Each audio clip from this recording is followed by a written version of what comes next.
وعلى آل سيدنا محمد وبارك وسلم اللهم صل على سيدنا محمد وعلى آل سيدنا محمد وبارك وسلم۔ آج کی اس محفل میں موت سے متعلق کچھ باتیں عرض کرنی ہیں۔ اللہ رب العزت نے موت کو ایسا اٹل حقیقت بنایا ہے کہ اس دنیا کے اندر بڑے بڑے بیوقوف بھی آئے، ایسے بیوقوف بھی آئے جنہوں نے اپنے اللہ ہونے کا دعویٰ کیا، انا ربکم الاعلیٰ کہا، لیکن جنہوں نے اپنے آپ کو خدا ہونے کا دعویٰ کیا وہ بھی موت سے ڈرتے تھے۔ موت سے آج تک کسی کو اختلاف نہیں، آج تک کوئی مائی کلال ایسا دنیا میں پیدا نہیں ہوا جس نے موت کا انکار کیا ہو۔ اللہ کے وجود کا نعوذ باللہ انکار کرنے والے بیوقوف پیدا ہوئے کہ خدا کوئی چیز نہیں ہے، اللہ کوئی چیز نہیں، لیکن موت کی حقیقت کا آج تک کسی نے انکار نہیں کیا، کیونکہ آنکھوں سے دیکھتے ہیں۔ تو موت ایک اٹل حقیقت ہے، اگر اس کو محبتوں کے ذریعے سے ٹالا جا سکتا تو ماں اپنے لاڈلے کو کبھی مرنے نہ دیتی۔ موت کو اگر وفاداریوں سے ٹالا جا سکتا تو بیوی اپنے شوہر کو کبھی نہ مرنے دیتی۔ موت کو اگر قوت بازو کے ذریعے سے ٹالا جا سکتا تو گاما پہلوان کو کبھی موت نہ آتی۔ موت کو اگر دھن دولت سے ٹالا جا سکتا تو شداد و قارون کو کبھی موت نہ آتی۔ موت کو اگر علم و حکمت و دانائی سے ٹالا جا سکتا تو افلاطون اور ارسطو کو کبھی موت نہ آتی۔ موت ایک اٹل حقیقت ہے، یہ جوانوں کو بھی آتی ہے، بوڑھوں کو بھی آتی ہے، چھوٹوں کو بھی آتی ہے، بڑوں کو بھی آتی ہے، امیروں کو بھی آتی ہے اور غریبوں کو بھی آتی ہے۔ اب یہ جو موت واقع ہوتی ہے یہ اللہ کا حکم ہے، اللہ کا امر ہے، فیصلہ ہے۔ اس پر کئی مرتبہ لوگ اتنا صدمہ اٹھاتے ہیں، ایسا لگتا ہے کہ اس موقع پر وہ اللہ تعالیٰ کے وجود اور اس کا نظام کو بالکل بھول گئے۔ میرا دل اس وقت ایک غم سے نڈھال ہے۔ 8 دن پہلے پچھلے منگل کو میرے ماموزاد بھائی، جو میرے سالے اور برادر نسبتی بھی ہوتے تھے اور حقیقی ماموزاد بھائی بھی تھے، شاملی کے اندر فیکٹری میں پرماننٹ تھے، جاب کرتے تھے، فیبریکیشن آرکشن کا کام تھا ان کا۔ ان کو بخار آیا، بخار میں پلیٹلیٹ گھٹ گئے اور شوگر بہت بڑھ گئی۔ 2-3 دن لگے اسی کو مینٹین کرنے میں، یہاں تک کہ کوئی رگ پھٹی اور بلیڈنگ ہوئی۔ دماغ میں کسی جگہ پہ خون کا دھبا آ گیا، اس کا پریشر پڑا تو ایک طرف کا بازو، ایک طرف کا دائیں ہاتھ اور پیر پیرالائز ہو گیا۔ انہوں نے جواب دیا کہ بھئی آگے دکھائیں، آگے لے کر گئے تو وہاں جواب ملا کہ بھئی گردے اور لیور جو ہے دونوں کے دونوں فیل ہو گئے۔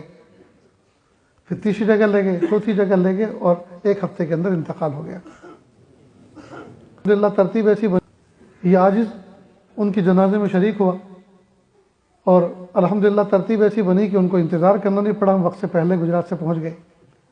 اللہ پاک نے ایسی ترتیب بنائی۔ بہرحال ان کی جنازے کی نماز پڑھانا اور پڑھنا ہماری قسمت میں تھا، ہم پہنچ گئے۔ تو وہ احساس بھی میرے اندر ہے اور اس موضوع پہ گفتگو کرنا اس لیے ضروری سمجھتا ہوں کہ اس موقع پر جو چیزیں میرے سامنے آئیں تو میں نے سوچا اپنے علاقے کے اندر اس موضوع پر چونکہ گفتگو نہیں ہو رہی، لہٰذا بہت ساری جو ہے چیزیں ایسی آنکھوں کے سامنے آتی ہیں جو نہیں ہونی چاہیے۔ تو موت ایک اٹل حقیقت ہے، یہ سب کو آتی ہے۔ یہ پیارے محبوب صلی اللہ علیہ وسلم کو آئی، پیارے صحابہ کو آئی، ائمہ اربعہ کو آئی، محدثین و مفسرین کو آئی، فقہا کو آئی، ہمارے آباء و اجداد کو آئی اور ہمیں بھی آئے گی۔ تو یہ تو سب کو آنی ہے۔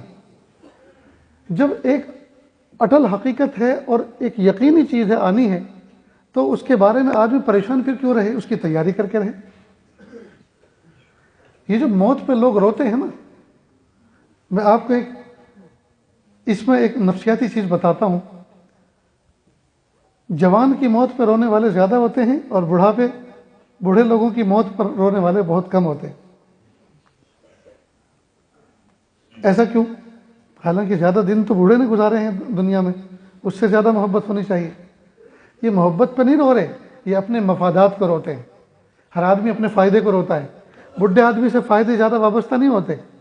وہ تو سوچتے ہیں کہ چلو ایک دادا ایک بابا جو ہیں کھانستے تھے ایک بیٹھک میں پڑے ہوئے، اب بیٹھک خالی ہو گئی، اب اس کو رینوویشن کریں گے، شاندار ایک ہال بنائیں گے، ایک کونا خالی ہو گیا، اور خوش ہوتے ہیں. لیکن جوان کی موت پہ کیوں روتے ہیں؟ اس لیے کہ اس سے مفادات وابستہ ہیں. بچے اس لیے رو رہے ہیں کہ اسکول کی فیس کا کیا ہوگا، سلیبس کا کیا ہوگا. بیوی اس لیے رو رہی ہے کہ بھری جوانی کا کیا ہوگا، بھری جوانی میں شوہر چھوڑ کے چلا گیا. جی ماں باپ اس لیے رو رہے ہیں کہ بڑھاپے کی لاٹھی تھا اور چلا گیا، اب کیا ہوگا، سہارا کون ہمارا سہارا بنے گا. امام غزالی رحمۃ اللہ علیہ نے ایک واقعہ لکھا، فرماتے ہیں کہ ایک نوجوان بچہ تھا، وہ مرض کی ایسی حالت میں تھا کہ بس اب دم نکلا اور اب نکلا. رو رہا تھا، بوڑھا باپ بھی تھوڑی دیر کا مہمان ہوں، ماں بھی رو رہی تھی، بیوی بھی رو رہی تھی، بچہ بھی رو رہا تھا، بوڑھا باپ بھی رو رہا تھا. اس نے ایک سے پوچھا، ماں سے پوچھا، اماں تم کیوں رو رہی ہو اتنا؟ کہ بیٹا تو میرے گھر کا چراغ تھا، اب اندھیرا ہو جائے گا، تو اب بھی نہ رہوں تو کب رہوں؟ ابا سے پوچھا، ابا تم کیوں رو رہے ہو؟ کہ بیٹا تو میرے بڑھاپے کی لاٹھی تھا، اب سہارا چھوٹ رہا ہے، اب بھی نہ رہوں تو کس موقع پہ رہوں؟ بیوی سے پوچھا، تم کیوں رو رہی ہو؟ کہ تم میری محبت کے معراج تھے، میرے سر کے تاج تھے، اور تم اب دنیا سے چھوڑ کے مجھے دنیا میں تنہا چھوڑ کے جا رہے ہو. تو ہمدردی کرنے والے تو گھر میں اور خاندان میں بہت افراد موجود ہیں، لیکن جس کو میں شوہر کہوں وہ تو نہیں رہے گا، اب بھی نہ رہوں تو کب رہوں؟ چھوٹے منع سے پوچھا، بیٹا تم کیوں رو رہے ہو؟ ابو جب تم کبھی گھر میں آتے تھے باہر سے تو میں تمہاری جیب کی تلاشی لیتا تھا، مجھے ₹2 مل جاتا تھا، کوئی ٹافی چاکلیٹ مل جاتی تھی، میرا کام بن جاتا. اب کس کی جیب میں ہاتھ ڈالوں گا؟ اس شخص نے کہا کہ ذرا مجھے سہارا دو اور بٹھاؤ. سہارا دیا گیا. کہا افسوس، کاش کہ تم میں سے کوئی میرے لیے روتا. سب اپنے اپنے فائدے کو رو رہے ہیں. ماں اس لیے رو رہی ہے کہ گھر میں اجالا ختم ہو جائے گا، گھر کا چراغ بجھ جائے گا. باپ اس لیے رو رہا ہے کہ ہاتھ کی لاٹھی بڑھاپے کا سہارا وہ چھوٹ رہی ہے. اور بیوی اس لیے رو رہی ہے کہ محبتوں کی معراج اور سر کا تاج وہ جا رہا ہے. اور بیٹا اس لیے رو رہا ہے کہ اب ٹوفی کس سے لے گا اور جیب کی تلاشی کس کے لے گا. سب اپنے اپنے فائدے کے لیے رو رہے ہیں. کاش کہ میرے لیے کوئی روتا، اب میری روح نکلے گی، قبر میں کیا ہوگا، حشر میں کیا ہوگا، میدان محشر میں کیا جواب دوں. کاش کہ تم میں سے میرے لیے تم میں سے کوئی روتا. تو دوستو، اس دنیا میں مفادات کو رونے والے سب ہیں. جس سے جتنے زیادہ مفادات وابستہ اتنا زیادہ قہر ٹوٹتا ہے اس کی موت پر، اتنے زیادہ روتے ہیں. اصل میں رونا یہ شریعت کے خلاف نہیں ہے. اللہ کے محبوب صلی اللہ علیہ وسلم اپنے نواسے کے انتقال پہ روئے، حضرت ماں خدیجہ رضی اللہ عنہ کے انتقال پہ روئے. تو رونا یہ کوئی شریعت کے خلاف نہیں ہے. یہ تو اللہ پاک نے ایک جذبہ ترحم رکھا ہے ہر ایک کے سینے میں، جی، اور اس جذبہ ترحم کے تحت بندے کو رونا آتا ہے. لیکن روتے ہوئے شکوے کا انداز اپنانا، ہائے میرے ساتھ یہ کیا ہوا، ہائے ہمارے ساتھ کیا ہوا، ہائے اتنے بڑے بڑے ظالم دنیا میں دندناتے پھر رہے ہیں، ان کو اللہ نے نہیں اٹھایا، ہمارے کو اٹھا لیا. گویا اللہ کو ہم نعوذ باللہ مشورہ دے رہے ہیں کہ تم نے غلط کام کیا، تمہیں کرنا کچھ اور چاہیے تھا، کر کچھ اور ڈالا. یہ کتنی بری بات ہے. تو رونا آئے رو لو، بلکہ رونے کے موقع پر رو لینا چاہیے. یہ صبر کے خلاف نہیں ہے. اگر آدمی کو رونا آ رہا ہے، اس کو ضبط کر رہا ہے، تو خطرہ ہے کہ کہیں اس کا سائیڈ ایفیکٹ نہ ہو جائے، کہیں آدمی کے دماغ پہ اس کا اثر نہ ہو جائے. اس لیے وہ جذبات ریلیز ہو جانے چاہیے، رو لینا چاہیے. لیکن رونے میں حرف شکایت زبان سے نہ نکلے، رونے میں کوئی ایسا اعتراض کا جملہ زبان سے نہ نکلے جو شان کے خلاف ہے. اس کا خاص خیال رکھیں. نیز آواز اتنی بلند نہ کرے بھائی، اور رونا ہی تو ہے نا، تو وہ تو خاموشی کے ساتھ بھی رویا جاتا ہے. اس میں کوئی آواز نکالنا کوئی شرط تو نہیں ہے رونے کی، کہ رونا کامل وہ کہلاتا ہے جو آواز کے ساتھ ہو، لہروں کے ساتھ ہو، لہجوں کے ساتھ ہو. ایسا تو کچھ نہیں ہے.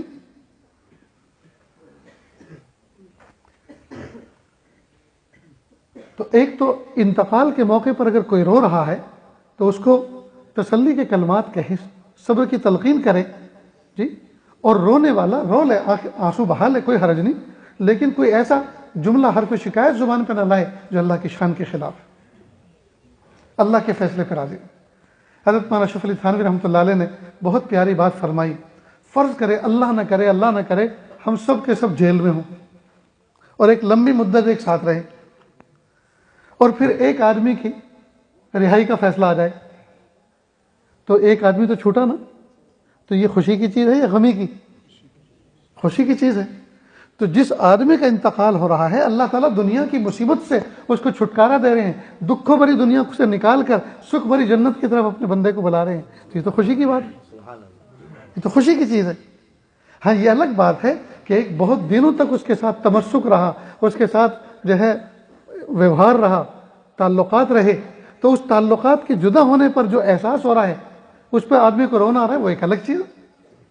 لیکن حقیقت تو یہ ہے کہ جو چھوٹا اس دنیا سے بہت اچھا چھوٹا، جو گیا وہ بہت اچھا گیا، بس اب جو باقی ہے اس کی فکر کرنی چاہیے پیارے اللہ ہمیں کہ اس میں اتنے دانے آزاد ہوتی ہے، وہ جس کے ہاں ہوتا ہے ڈبہ وہ لکھ کے رکھتے ہیں کہ اس میں اتنے دانے۔ یہاں ایک ذرا بیچ میں ایک بات اور فضیلت کی سناتا چلوں۔ ایک بزرگ فرماتے ہیں کہ لا الہ الا اللہ جو 70,000 مرتبہ پڑھے گا، میں نے ایک فضیلت کی کتاب میں پڑھا کہ جو بندہ 70,000 مرتبہ لا الہ الا اللہ پڑھے گا اللہ تعالیٰ اس کو جہنم سے چھٹکارا دے دیتے ہیں۔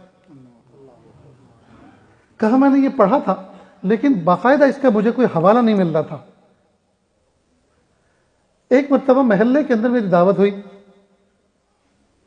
اس دعوت کے اندر محلے کے ایک نوجوان بھی شریک ہوا جس کے بارے میں مشہور تھا کہ اس کو کشف ہوتا ہے اور بہت سے مرے ہوئے لوگوں کے حالات اس کو پتہ چلتے ہیں، لیکن مجھے اس کے بارے میں ڈاؤٹ تھا کہ یہ بس ایسے ہی بے سر پیر کی اڑاتا ہے۔ اللہ کی شان 2-3 دن پہلے اس کی والدہ کا انتقال ہوا تھا، تھوڑی دیر میں وہ رونے لگا کہ ہائے میری والدہ کو عذاب ہو رہا ہے، میری والدہ کو قبر میں عذاب ہو رہا ہے، اور یہ کہتے کہتے وہ رونے لگا اور روتے روتے بے ہوش ہو گیا، منہ میں سے جھاگ آنے لگے۔ وہ بزرگ فرماتے ہیں کہ جنہوں نے لا الہ الا اللہ کی فضیلت پڑھی تھی کسی جگہ کہ اللہ تعالیٰ عذاب سے محفوظ فرماتے ہیں 70,000 مرتبہ جو اس کو پڑھ لیتا ہے، کہا میں نے 70,000 مرتبہ اپنے لیے پڑھ رکھا تھا، 70,000 مرتبہ اپنی بیوی کے لیے پڑھ رکھا تھا، اور 70,000 کے 1-2 نصاب اور میرے پاس موجود تھے، یعنی اور ڈھیریاں پڑھ کے میں نے رکھی ہوئی تھی۔ تو میں نے خاموشی کے ساتھ اس کی والدہ کو اثار ثواب کر دیا۔ وہ تھوڑی دیر کے بعد مسکراتے اٹھا، میری امی کو نجات مل گئی، اللہ کے عذاب سے میری امی کو نجات مل گئی۔ تاکہ اسی محفل میں مجھے 2 چیزوں کا فائدہ ہوا، ایک تو اس عمل کی فضیلت پکی ہو گئی، اور دوسرا یہ کہ اس کے بارے میں جو شک تھا کہ اس کو کشف ہوتا ہے کہ نہیں ہوتا، یہ بھی یقین ہو گیا کہ واقعی اس کو کشف ہوتا ہے۔ خیر یہ فضیلت آپ نے سن لی۔ اب عام طور پر دیکھا گیا گجرات میں ان تسبیحات کا بہت زیادہ اہتمام کیا جاتا ہے، قرآن اللہ شریف بھی پڑھتے ہیں لیکن زیادہ یہ تسبیح پڑھتے ہیں۔ اب 2-4 عورتیں بیٹھ جاتی ہیں عام طور پر، جس کے گھر میں کوئی غم ہو، کوئی کسی کا نیئر ڈیئر ہو، اس کا انتقال ہو گیا، باہر ملک میں انتقال ہو گیا، اب بہن ہے اب وہ رنجیدہ ہے، تو لوگ اس کی تسلی کے لیے دلاسے کے لیے آتے ہیں۔ تو دلاسے کا کیا مطلب کہ بس بات ہی کرتے رہیں، ہر وقت اس کو رلاتے رہیں اور وہ روتی رہے؟ نہیں، وہ آتی ہیں اور وہ خود پڑھتی ہے، بہن وہ عورت خود پڑھتی ہے جس کے گھر صدمہ ہوا ہے، اور آنے والے بھی آ کر سلام کلام کر کے فوراً وہ بھی اس میں شریک ہو جاتی ہیں، اور جو خالی ڈبہ ہے اس میں پڑھ پڑھ کے ڈالتی رہتی ہے، اور اس طرح ثواب بھی ہو جاتا ہے، اور اللہ نصاب 2-3 دن میں پورا ہو جاتا ہے، غم بھی ہلکا ہو جاتا ہے، اور میت کو ایصال ثواب بھی ہو جاتا ہے، اور اللہ تعالیٰ کی طرف سے مغفرت کا گویا انتظام ہو جاتا ہے۔ کتنا اچھا معاملہ ہے۔ لوگ آتے ہیں، غمگین گھر میں آتے ہیں، بیڑیاں پھونکتے ہیں، حقے گڑگڑاتے ہیں، اور کوئی نیکی کا کام نہیں کرتے۔ دوستو یہ بہت افسوس کی بات ہے۔ کرنے کے کام تو یہ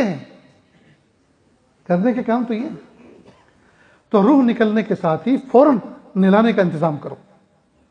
نہلا دیا اور کفن دے دیا، اس کے بعد ایسی جگہ پہ رکھ دو جہاں عورتیں بیٹھیں، اور عورتیں رونے کے لیے نہ بیٹھیں۔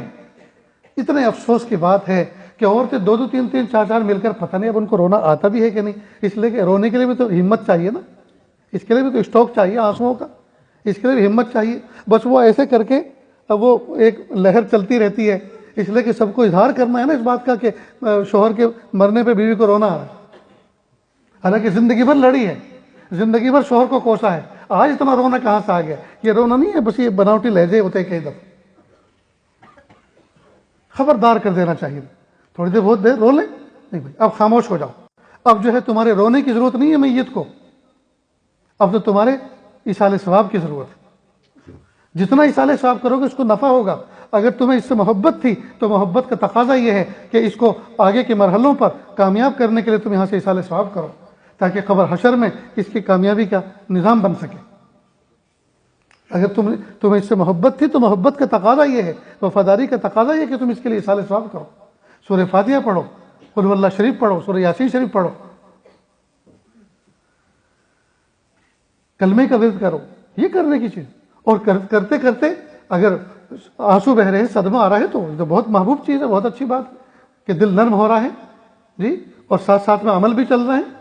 اللہ تعالیٰ کو کتنا پسند ہے. دی ہے کئی مرتبہ جس گھر میں حادثہ ہوا ہے اس گھر کے اندر ان کو تو ماشاءاللہ ہمت اللہ نے دی ہے. کئی مرتبہ پردے میں بٹھا کر اس کو کوئی نہ کوئی چیز کھلا پلا دینی چاہیے کہ بھائی دیکھو چاہیے. اور ایک طرف کہیں پردے میں بٹھا کر اس کو رات کو چاہیے کہ وہ ترس کھائے ان بچوں پر اور ان کو لے کر جائے. ان کو کچھ کھلنے میں کھانا تو نہیں بنتا، تو محلے پڑوس کے افراد کو چاہیے کہ وہ ترس کھائے ان بچوں پر اور ان کو لے کر جائے، ان کو کچھ کھلائے. کوئی بسنا رویا جاتا ہے، کیسا غم منایا جاتا ہے، انہیں تو بھوک لگی ہوئی. اور کئی میں تو بچے تو میت پہ کتنا رویا جاتا ہے، کیسا غم منایا جاتا ہے، انہیں تو بھوک لگی ہوئی. اور کئی میں تو بچے معصوم روتے ہیں، لوگ یہ سوچتے ہیں کہ یہ بھی غم کا ایک حصہ ہے، وہ مرنے والے پر رو رہے ہیں. مرنے والے پہ نہیں رو رہے، وہ بھوک پہ رو رہے ہیں. لیکن لوگوں کو اس کا ادراک نہیں ہوتا کئی دفعہ. تو اتنا ہوش ہونا چاہیے کہ چھوٹے بچوں اور بیماروں اور کمزوروں کا خیال رکھیں. کئی مرتبہ جنازوں پر برادران وطن بھی آ جاتے ہیں، ان کے ریلیٹیو ہوتے ہیں، ملاقاتی ہوتے ہیں، یہ کاروباری ہوتے ہیں. کئی مرتبہ لوگ ایسے غافل کھڑے ہوئے ہوتے ہیں، ان کو ذرہ برابر احساس نہیں بھئی کوئی آیا ہے تو کسی انسان کا انسانیت کے ناطے اس کا ادب کیا جائے، اس کو بیٹھنے کی جگہ دی جائے، اس کو کوئی جگہ بتائی جائے، رہبری کی جائے کہ آپ وہاں چل کے بیٹھیں. تو یہ اخلاق ہمارے اندر ہونے چاہیے کہ ہم میت کی موت ہونے پر ہم آپے سے باہر نہ ہوں، ہم آؤٹ آف کنٹرول نہ ہو جائیں. ایسا نہ ہو کہ اب ہمیں کون سنبھالے گا. اور اس طرح سے بے ہوش ہو جانا اور اپنے ہوش خراب کر دینا اور اتنا تڑپنا، یہ اللہ تعالیٰ کے فیصلے کے خلاف گویا احتجاج ہے. بھئی اللہ نے تو اپنے بندے کو، اپنی بندی کو دکھوں بھری دنیا سے نکال کر جنت کے لیے اللہ تعالیٰ نے پرمیشن دی، اور وہاں جانے کو اگر محبت ایسی تھی تو پھر آئے تو پھر اس کو بہت سمجھتے ہیں، پھر بہت سمجھتے ہیں. تو اگر محبت ایسی تھی تو پھر اب اور رکھو نا. 4 دن تک تعزیت کا سلسلہ چلتا ہے، لوگوں کو بعد میں معلوم ہوتا. کئی مرتبہ 3-4 دن تک تعزیت کا سلسلہ چلتا. ان کو ہلکان کر دیا سب نے، جو بھی آ رہا ہے رلا رہا ہے، جو بھی آ رہا ہے رلا رہا ہے. تو تعزیت نام رلانے کا نہیں ہے، اس کو تعزیت نام تو تسلی دینے کا ہے، اس کو تسلی دینے کا. اللہ ہمیں بھی اور ہماری نسلوں کو بھی سکھائے تھی. ان کے اطوار ایسے تھے، ان کا بیہیو اور برتاؤ اس طرح کا تھا. اللہ ہمیں بھی اور ہماری نسلوں کو بھی سکھائے. ماشاءاللہ بڑی خوبیوں والے تھے، لیکن اللہ نے کوئی برا نہیں کیا. اللہ کے فیصلے سارے بہتر ہوتے ہیں. اللہ پاک نے اپنے بندے کو اپنے پاس بلا لیا. رو کے دکھائیں اور ایسی بات سنائیں کہ یہ بھی ہچکیاں باندھ کے روئیں، یہ غلط بات ہے. آ سکے تو آج ان کو رو کے دکھائیں اور ایسی بات سنائیں کہ یہ بھی ہچکیاں باندھ کے روئیں، یہ غلط بات ہے. دوست کسی کے غم کو ہلکا کرنا چاہیے، نہیں یہ کہ اس کے غم میں دنیا بھر کا نمکین ہوتا ہے، لیکن علاقے میں کڑوی روٹی کہتے ہیں اس کو. پتہ نہیں کون سی کڑوی ہوتی ہے، دنیا بھر کا میٹھا ہوتا ہے، دنیا بھر کا نمکین ہوتا ہے، لیکن نام رکھا کڑوی. وہ شاید غم کا گھر ہوتا ہے، اور غم میں جو ہے کئی مرتبہ حلق سے نیچے وہ چیز نہیں اترتی اور کڑوی چیزیں نیچے نہیں اترتی، تو اس لیے ضمناً اس کو بھی کڑوا کہہ دیا، حالانکہ کڑوی وڑوی نہیں ہوتی. تو یہ حکم کیوں دیا نیئر ڈیئر کو، جو بہت قریبی رشتہ دار ہیں خونی؟ اس لیے کہ جس گھر کے اندر میت ہوئی ہے اس گھر کے اندر کسی کے اندر یہ ہمت نہیں ہے کہ چولہا جلائے، کھانا پکائے. اور انسان کی فطرت کے اعتبار سے یہ چیز اچھی بھی نہیں لگتی کہ جس گھر میں غم پسارا ہوا ہو اور وہاں جو ہے کھانے پینے کا نظام بنے. تو ایک تو ان کو غم ہے، صدمہ ہے، دوسرا وہ تھکے ہوئے ہیں، تیسرا ان کو مرحوم کے لیے ایصال ثواب بھی کرنا ہے، اعمال میں لگنا ہے۔ تو پھر جو بہت قریبی رشتہ دار ہیں، خونی رشتہ رکھتے ہیں یا پڑوسی ہیں، ان کا یہ حق بنتا ہے کہ وہ 2-3 دن تک 3 دن تک ان کے یہاں کھانا پہنچائیں تاکہ وہ اعمال میں لگے رہیں، ایصال ثواب کرتے رہیں، اعمال کرتے رہیں۔ تو یہ کتنی اچھی ترتیب ہے۔ لیکن عام طور پر دیکھا یہ گیا ہے کہ لوگ بس دیگیں چڑھا دیتے ہیں ایک وقت کے لیے، اور وہ بھی کل جنازے کے بعد، بس اس میں سب شریک ہو جائیں، اور ابھی 2 گھنٹے کے بعد شام ہونے والی ہے، شام ہونے والی، رات ہونے والی ہے۔ یہ چھوٹے چھوٹے بچے گھر میں بھوکے پیاسے ہیں ان کے یہاں، جن کے یہاں موت ہوئی ہے، لیکن کسی کو یہ توفیق نہیں ہوتی کہ دودھ کی کوئی بوتل بچے کے لیے پہنچا دے، یا کوئی بسکٹ کا پیکٹ پہنچا دے، یا شام کے کھانے کا کوئی انتظام کر دے۔ اور دوسرے دن تو مجبوراً اس گھر کی عورتوں کو چولہا چلانا پڑتا ہے، چائے بنانی پڑتی ہے۔ نہیں دوستو، اتنی بے حسی بھی اچھی نہیں۔ موت سے کس کو رستگاری ہے، آج وہ تو کل ہماری باری ہے۔ یہ ماحول تو ہر ایک کے گھر میں سجنا ہے۔ لہذا جب ہمیں یہ ہدایت مل گئی ہے کہ جس کے گھر میں میت ہوئی ہے اس کے ساتھ میں ہم اس طرح کا حسن سلوک کریں، جی، تو ہم اگر کسی کے ساتھ کریں گے تو ہمارے ساتھ بھی کوئی کرے گا، لیکن ہم ہی نہیں کریں گے تو ہمارے ساتھ کون کرے گا؟ اس لیے دوستو ان باتوں کو اچھی طرح ذہن نشی کر لیں، ذہن نشی کر لیں، اور حالات کو قابو میں لائیں۔ جو بے قابو چیزیں ہوتی ہیں ایسے موقع پر، بے صبری کا حال ہوتا ہے، اس وقت تسلی کے کلمات کہیں، کسی اچھے سے عالم کو فوراً اسی وقت بلائیں اور چھوٹا سا بیان کروائیں۔ اب کئی مرتبہ روح نکلی، 2-3 گھنٹے 4 گھنٹے تو لگ جاتے ہیں تجہیز تکفین میں، قبر کی کھدائی میں۔ اب اتنی دیر میں جو لوگ بیٹھے وہ کیا کریں؟ وہ بیڑیاں پھونکتے ہیں۔ بہتر یہ ہے کہ یاسین شریف مستقل چھپی ہوئی ہے، اس کی صندوقڑی سی بھی ملتی ہے، 150 اس کے اندر ہوتی ہے، وہ لا کے رکھ دے۔ نہیں لا کے رکھیں گے تو 3 قرآن پاک لا کے رکھیں گے، 30 پارے جو ہوتے ہیں کھلے، وہ 3 قرآن پاک، اور کہتے ہیں پڑھو۔ اب لوگ سوچتے ہیں کہ یار پڑھنے والے تو 10-12 ہیں اور یہ 3 قرآن پاک ہیں، یہ پورے کیسے ہوں گے؟ میں پورے کرتا ہوں۔ ایک آدمی 10 پارے پڑھ دیتا ہے، اور پڑھتا کیسے ہے بس میں آپ کو کیا بتاؤں کیسے پڑھتا ہے،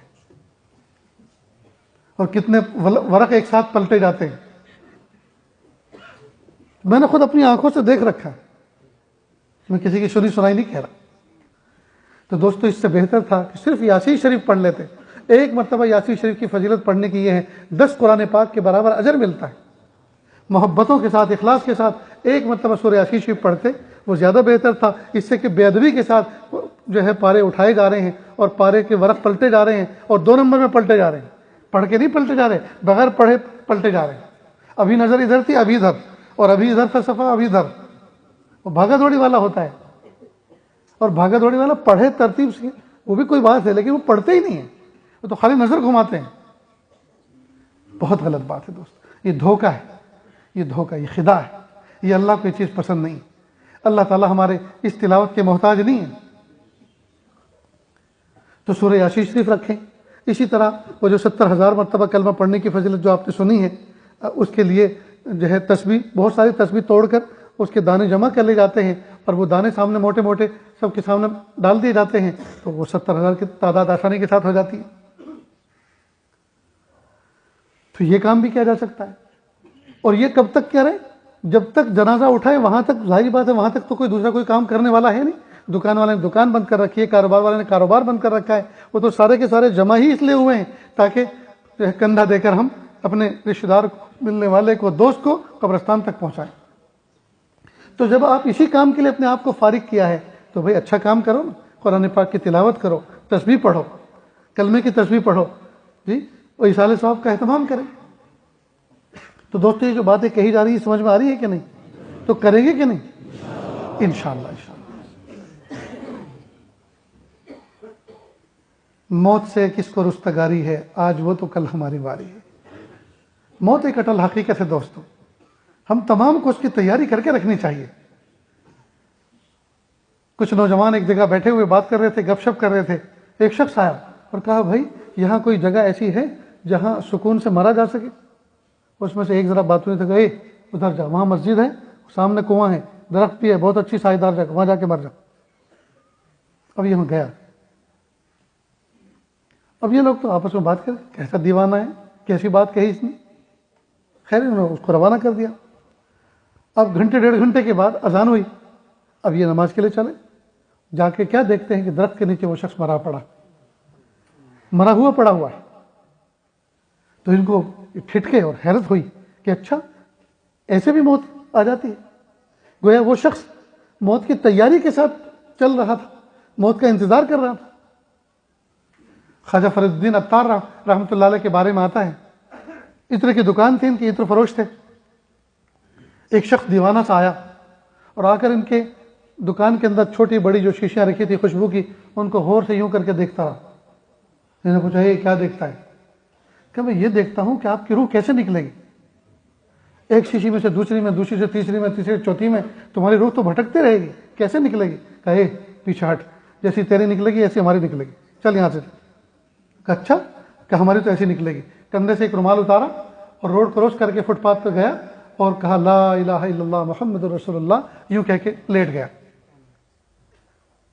کافی دیر کے بعد یہ اپنی دکان بند کر کے نماز کے لیے کھانے کے لیے جا رہے تھے، دیکھتے کیا ہے کہ اس کو دیکھوں تو صحیح دیوانہ کون ہے۔ ہاتھ جو لا کے دیکھا تو روح پرواز کر چکے تھے، پر دل پہ چوٹ لگی، ہائے مرنے والے تو ایسے بھی مر جاتے ہیں۔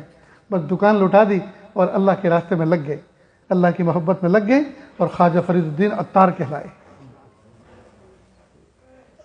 پڑوسی ملک میں میرے ایک رشتہ دار تھے، بہت قریبی، حافظ قرآن تھے۔ رمضان مبارک میں شہری کھائی اور شہر کھانے کے بعد ان کو الگ صبح، گرمی کا موسم تھا، جلدی کسی جگہ دور جانا تھا، تو انہوں نے اپنے رشتہ داروں کو سب کو عورت مرد سب گاڑیوں میں بٹھایا، 4 ویلر بڑی گاڑی تھی، گاڑی میں بٹھایا اور تیزی سے جا رہے تھے۔ بس ایک دم سے انہوں نے دھیرے دھیرے دھیرے کر کے ایمرجنسی بریک جیسے لیے اور گاڑی کنارے کی اور ہاتھ یوں کیے پیچھے اور کہا لا الہ الا اللہ محمد رسول اللہ صلی اللہ علیہ وسلم، اتنا کہہ کے انتقال ہو گیا۔ کتنی پیاری موت پائی دوست، اللہ اکبر۔ یہ سب سننے کے اور سنانے کے بعد اب اپنی باری کا مسئلہ آتا ہے کہ ہم کس حال میں جائیں۔ کفن مقدر ہوتا ہے کہ نہیں ہوتا، دفن مقدر ہوتا ہے کہ نہیں ہوتا، وطن کی زمین مٹی نصیب ہوتی ہے کہ نہیں ہوتی، کیا پتہ دوست۔ کئی مرتبہ نوجوان بچے، جیسے اس گاؤں کے بہت سے بچے ہیں اور دوسرے گاؤں کے بچے، پردیس میں جاتے ہیں 2 پیسے کمانے کے لیے۔ کئی مرتبہ وہ جاب ورک کر کے اپنے گھر پہ آتا ہے، 2-5 دن کے لیے چھٹی لے کر کچھ پیسے دیتا ہے، گھر کا کچھ سامان خرید کر رکھ کے جاتا ہے اور صبح ہی صبح اپنا بیگ لے کر پھر تیار ہو کے جاتا ہے۔ چھوٹے چھوٹے بچے باپ کے پیروں سے چمٹ جاتے ہیں، ابو کیوں جا رہے ہو، ابھی تو آئے تھے، ابو کیوں جا رہے ہو؟ کہا بیٹا بہت سارے پیسے کمانے جا رہا ہوں، انشاءاللہ میں جلدی آؤں گا۔ اب ان کو تسلی کر کے بیوی چھڑا لیتی ہے، بیوی کی آنکھوں میں آنسو، اس کی آنکھوں میں آنسو، چھوٹے چھوٹے معصوم بچوں کو دیکھتے دیکھتے چلا جاتا ہے۔ ٹرین پکڑتا ہے، لمبا سفر کر کے 24 گھنٹے کا دور کہیں پہنچتا ہے، ریلوے اسٹیشن اتر کر ابھی وہ جا ہی رہا ہوتا ہے، پیچھے سے کوئی بڑا سا ٹرک کچل دیتا ہے۔ نہ یہ پتہ چلتا ہے کہ نام کیا تھا، نہ یہ پتہ چلتا مذہب کیا تھا، نہ یہ پتہ چلتا کس کا باپ تھا، کس کی اولاد تھا، کس کا شوہر تھا۔ پردیس میں کئی مطلب ایسی بے بسی کی موت آتی ہے دوست۔ تو اللہ تعالیٰ بے بسی اور بے کسی کی موت سے بچائے، اللہ تعالیٰ ایسی شاندار موت عطا فرمائے۔ حقوق اللہ معاف ہو چکے ہوں یا ادا ہو چکے ہوں، حقوق العباد ادا ہو چکے ہوں یا معاف ہو چکے ہوں جی، اور بچے اپنے اپنے پیروں پہ کھڑے ہوں اور دین کے دائی ہوں، دین پر چل رہے ہوں، نمازوں کے پابند ہوں، اولاد آنکھوں کی ٹھنڈک ہو جی، مبارک دن ہو، مبارک مہینہ ہو، مبارک لمحات ہوں، مبارک جگہ ہو اور زبان پر مبارک کلمہ ہو اور کلمہ پڑھتے پڑھتے اللہ سے جا ملے۔ یہ موت اللہ سے مانگنی چاہیے اس طرح کی۔ میرے پیارے اللہ، دنیا سے ہم اس حال میں جانا نہیں چاہتے کہ سارا بکھیڑا ہمارے پیچھے ہو۔ اللہ ہم سارے معاملات، ساری فائلیں کلیئر کر کے آپ کے پاس آنا چاہتے ہیں۔ افسوس کی بات ہے دوستو، ہم لوگ موت کے تذکرے سننا اس سے ڈرتے ہیں۔ رات کے وقت اگر موت میت کی کوئی بات ہونے لگے تو چھوٹے چھوٹے بچے بھی رضائیوں میں دبک جاتے ہیں اور اس کو اچھی طرح سے دبا لیتے ہیں، کوئی ہماری موت کی بات ہو رہی۔ یہ سب چیزیں اصل میں اللہ تعالیٰ سے محبت کی کمی کی علامت ہے۔ موت تو اللہ سے ملنے کا ذریعہ ہے، اس سے کیا ڈرنا؟ یہ تو اللہ سے ملنے کا ذریعہ ہے، اس سے کیا ڈرنا؟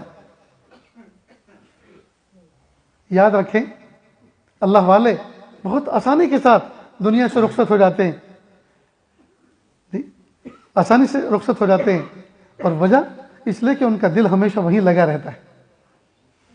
اور ایک موٹی سی بات ہے، جس آدمی کا سرمایہ جہاں ہوتا ہے دل وہیں لگا رہتا ہے. گھر کی بیوی ہو، گھر کی بڑی ذمہ دار ہو، اور جویلری اور زیورات الماری میں کسی جگہ کسی کمرے میں رکھے ہوں، تو اس کا دل ہر وقت وہیں لگا رہتا ہے. رشتہ داری میں بھی جاتی ہے تو توجہ وہیں رہتی ہے، پتہ نہیں اس کمرے کا کسی نے تالا نہ توڑ دیا ہو، کسی نے تجوری کا تالا نہ توڑ دیا ہو. میں جب چلی تھی دیکھ کے تو آئی تھی، پتہ نہیں چابی جو ہے اس کی اسی میں لگی تو نہیں رہ گئی، یا دوسری چابی وہیں تو نہیں رہ گئی کہیں لٹکی ہوئی. تو سب سے آخری نظر بھی اسی الماری پر جس میں جمع جوکھو ہے، اور سب سے پہلی نظر بھی اسی الماری پر جس میں جمع جوکھو ہے گھر میں جب آتی ہے. کیوں؟ اس لیے کہ قیمتی سرمایہ اس میں ہے. اللہ والوں کا قیمتی سرمایہ جنت کی طرف وہ بھیج چکے ہوتے ہیں، اس لیے دل بھی توجہ بھی ادھر ہی رہتی ہے. اس لیے کہ جہاں مال ہوگا وہیں توجہ ہوگی. ان کا مال، ان کا سرمایہ آخرت میں جمع ہو چکا ہے، لہذا توجہ وہیں لگی رہتی ہے. اور ہم نے چونکہ دوستو دنیا ہی میں بسایا ہے، دنیا ہی کو سجایا ہے، جنت سے نکالے گئے تھے اور دنیا کو آ کے جنت بنانے میں لگ گئے، لہذا اسی دنیا میں اٹکے ہوئے ہیں.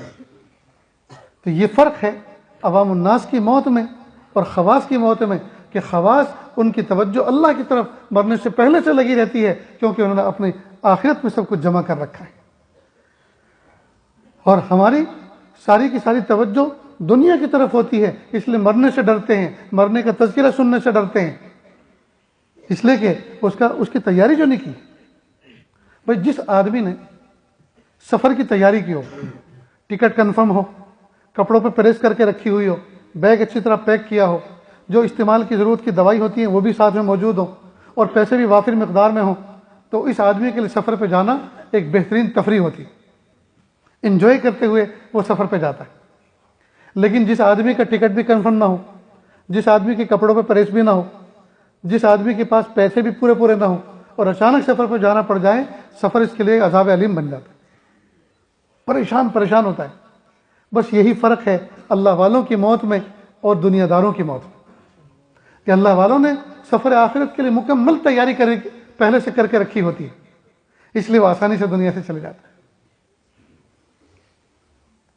اس لیے میرے بھائیو، جب بیماری ہو اور کمزوری ہو تو آدمی کو چاہیے کہ اپنی آخرت کو یاد کرے، اللہ کی یاد دل میں بسائے. کیا پتہ یہی بیماری زندگی کی شام ہونے کا سبب بن جائے اور یہی ذریعہ بن جائے اللہ تعالیٰ کے ہاں پہنچنے کا. اس لیے معاملات بالکل صاف اور ہڈن کچھ بھی نہ رکھے. کئی مرتبہ جوان بچوں سے، بیوی سے شوہر بہت کچھ چھپا کے رکھتا ہے، اور جب مرتا ہے تو جس کے قبضے میں جو ہوتا ہے وہ اپنا سمجھتا ہے، جس کے قبضے میں جو ہوتا ہے وہ سمجھتا ہے. باپ کو چاہیے کہ معاملہ پورا صاف کر کے جائے. پیارے حضرت پیر ذوالفقار صاحب نقشبندی دامت برکاتہم، اللہ ان کے عمر میں برکت عطا فرمائے، عافیت نصیب فرمائے. اور انہیں ایک عجیب واقعہ سنایا کہ میں لاہور میں شہر میں تھا، مجھے پتہ چلا کہ ہمارے ایک ملنے والے ہاسپٹلائز ہیں اور بہت سیریس کنڈیشن ہے. تو میں نے اس کا پتہ معلوم کیا، ہاسپٹل کا، میں وہاں پہنچا. تو جیسے میں انٹر ہو رہا تھا کہ ان کا بیٹا بڑا باہر نکل رہا تھا. اس نے دیکھا اور بہت ہی پرتپاک استقبال، حضرت بہت اچھا ہوا آپ تشریف لائے، میرے والد صاحب کی کنڈیشن بہت خراب ہے، اور ڈاکٹر نے ابھی مجھے کہا ہے کہ جس مرض کے وہ میں مبتلا ہیں، مرض کی کنڈیشن اتنی پھیل چکی ہے کہ زیادہ سے زیادہ وہ ہفتہ عشرہ جی سکتے ہیں، اس سے زیادہ نہیں جی سکتے. لیکن حضرت پلیز آپ ان سے مت بتانا. تو کہا آپ مجھے اپنے والد صاحب کے پاس تو لے کر جائیں، میں جانتا ہوں کہ مجھے کیا بتانا ہے اور کیا چھپانا ہے. کہا میں نے اپنے دل میں کہا. خیر وہ لے کر گئے، چیئر ڈال دی گئی، سارے نیئر ڈیئر جتنے سے سب بیٹھ گئے. کہ میں نے ان سے خطاب کیا کہ ملک صاحب، پنجابی زبان میں ملک بڑے صاحب کو کہتے ہیں. تو کہ ملک صاحب، اللہ نے آپ کو بہترین زندگی عطا فرمائی. انہوں نے کہا جی اللہ کا شکر ہے، مجھے اللہ نے بہت شاندار زندگی عطا، اللہ نے آپ کو آنکھوں کی ٹھنڈک کی اولاد عطا فرمائی، اللہ تعالیٰ نے آپ کو کھلی دھلی روزی عطا فرمائی، کاروبار عطا فرمایا. کہ بالکل بے شک. کہ اللہ پاک نے آپ کو حج نصیب فرمایا، کہ بے شک. کہ دیکھو موت برحق ہے، ہو سکتا ہے پہلے میری آ جائے اور ہو سکتا ہے پہلے آپ کی آ جائے، اس میں آپ کو کوئی شک ہے؟ کوئی شک نہیں. موت اپنے وقت پر آتی ہے، نہ ایک سیکنڈ آگے نہ پیچھے. کہا بتانے سے آ نہیں جاتی اور چھپانے سے ٹل نہیں جاتی. کہا بالکل میرا یقین ہے، میرا ایمان ہے. کہ دیکھو آپ کا جو مرض ہے، ڈاکٹروں کا یہ کہنا ہے اس مرض کے اندر بندہ زیادہ نہیں جی سکتا، اور ڈاکٹروں کا اندازہ یہ ہے کہ اس میں زیادہ سے زیادہ کوئی بندہ ہفتہ عشرہ جی سکتا ہے۔ یہ ہفتہ عشرہ جو ہے، جو اللہ نے عطا فرمایا، یہ بہت پرائم ٹائم ہے، بہت قیمتی وقت ہے۔ لہذا پہلی فرصت میں 2 رکعت نماز پڑھیں، لیٹ کر بیٹھ کر، جیسی بھی آپ کی کنڈیشن ہو، 2 رکعت نماز صلاۃ التوبہ پڑھیں، اللہ سے معافی مانگ لیں۔ دوسرا کام آپ یہ کریں، آپ کے دل کے اندر کوئی تمنا ہو، کوئی ارادہ ہو، آپ اس کو اوپن کر دیں اور اپنے معاملات کو کلیئر کریں۔ ان کی آنکھوں میں آنسو آ گئے کہ حضرت اللہ آپ کو جزائے خیر دے، آپ نے مجھے بہت اچھی رہبری کی۔ کہا میں تو دعا کر کے چلا آیا۔ انہوں نے فوراً ایک عالم صاحب، ایک مفتی صاحب کو بلایا، اپنے بڑے بیٹے کو بٹھایا اور کہا بیٹا فلاں فیکٹری، فلاں کارخانہ، فلاں جائیداد یہ میری پراپرٹی ہے، لکھو۔ فلاں بینک میں، فلاں بینک میں، فلاں بینک میں جو کچھ ہے وہ میرا ہے، لکھو۔ فلاں جگہ سے اتنا اتنا آنا ہے، لکھو میرا ہے، اور فلاں جگہ اتنا اتنا دینا ہے، میرے حساب میں لکھو۔ یہ گھر فلاں فلاں یہ سب چیزیں یہ میری ذاتی۔ یہ بات ہو گئی۔ اس کے بعد ان کی اولادوں میں کوئی بچی تھی جو ان میرڈ تھی، شادی شدہ نہیں تھی، تو کسی رشتہ دار سے کہا بھائی آپ کا بیٹا، میں اس کو چاہتا ہوں اپنا بیٹا بنا لوں، میری بیٹی کو آپ اپنی بیٹی بنانے کے لیے تیار ہیں؟ کہ جی میں تیار ہوں۔ منگنی ہو گئی، میری بیٹی آپ کی بیٹی بن گئی۔ پھر کہا کہ یہ میرا بیٹا ہے، میں آپ کے اپنے اس بیٹے کے لیے آپ کی بیٹی کو لینا چاہتا ہوں، آپ تیار ہیں؟ کہ جی میں تیار ہوں۔ چلو اس کا بھی رشتہ ہو گیا۔ تو پراپرٹی اور جائیداد کے بارے میں لکھوا دیا، فگر تیار کروا دیا، اور رشتے ناتے بھی ہو گئے۔ کہا بیٹا اگر مجھ سے کوئی بھول چوک ہوئی تو اللہ کے لیے مجھے معاف کر۔ بس رونا دھونا ہو گیا، اور 3 دن کے بعد انتقال بھی ہو گیا۔ کتنی بہترین موت پائی۔ آج کل دوستوں آدھی بات منہ میں، آدھی بات پیٹ میں، جی لوگ اپنی بات کلیئر کر کے نہیں جاتے، نہ لکھ کے جاتے ہیں، نہ سمجھا کے جاتے ہیں، نہ بتا کے جاتے ہیں۔ جی گویا کئی مرتبہ ایسا ہوتا ہے جیسے کتوں کے درمیان میں کوئی ہڈی پڑی ہو، سارے کے سارے اس کو نوچنے کے لیے دوڑ پڑتے ہیں۔ نہ بچوں کی تربیت اس طرح کی ہے، نہ ان کے اخلاق ایسے بنائے ہیں کہ بعد میں کس طرح سے آپس میں ایک دوسرے کے ساتھ بیہیو کرنا ہے۔ بس شادی بیاہوں کے مشورے ہوئے ہیں، جنازہ کس طرح سے تدفین کیا جائے، جی اور کفن کس طرح سے دیا جائے، یہ سب کو پتہ نہیں ہے۔ ہاں آگے پیچھے کے جوڑے کتنے ہوتے ہیں وہ سب کو پتہ ہے۔ اللہ اکبر کبیرہ۔ دوستو کب ہم سدھریں گے؟ کب ہم اپنے اندر اصلاح لائیں گے؟ کب ہم آخرت کی تیاری کریں گے؟ کیا یہی رہنے کا فیصلہ کر لیا ہے؟ کیا ہم اپنی آنکھوں سے لوگوں کے جنازے اٹھتے نہیں دیکھ رہے؟ کیا ہم لوگوں کو کندھے سے جنازہ نہیں دے رہے؟ جب یہ سب کر رہے ہیں تو پھر ہمارے اندر احساس کہاں چلا گیا؟ ہمیں اپنی موت کی تیاری کی یاد کیوں نہیں آتی؟ اور آخرت کی تیاری ہم کس دن کے لیے ٹال کے رکھے ہوئے ہیں؟ کیا کوئی ایگریمنٹ کروا کے ہیں کہ 200 سال تک ہمیں جینا ہے؟ ہمیں تو پل بھر کا پتہ نہیں ہے کہ اگلے لمحے کیا فیصلہ ہونے والا ہے۔ اس لیے میرے بھائیوں، اس طرح کی غفلت کے ساتھ زندگی گزارنا یہ اچھی چیز نہیں ہے۔ اللہ تعالیٰ سے دعا ہے اللہ رب العزت ہماری زندگی کو بہت اچھا بنا دے، اللہ ہماری بندگی کو بہت اچھا بنا دے، اور اللہ تعالیٰ موت کو ہماری زندگی سے بہتر بنا دے، اور آنے والے ایام کو گزرے ایام سے کا کفارہ بنا دے، آنے والے ایام کو گزرے ایام سے بہتر بنا دے۔ وآخر دعوانا ان الحمد للہ رب العالمین۔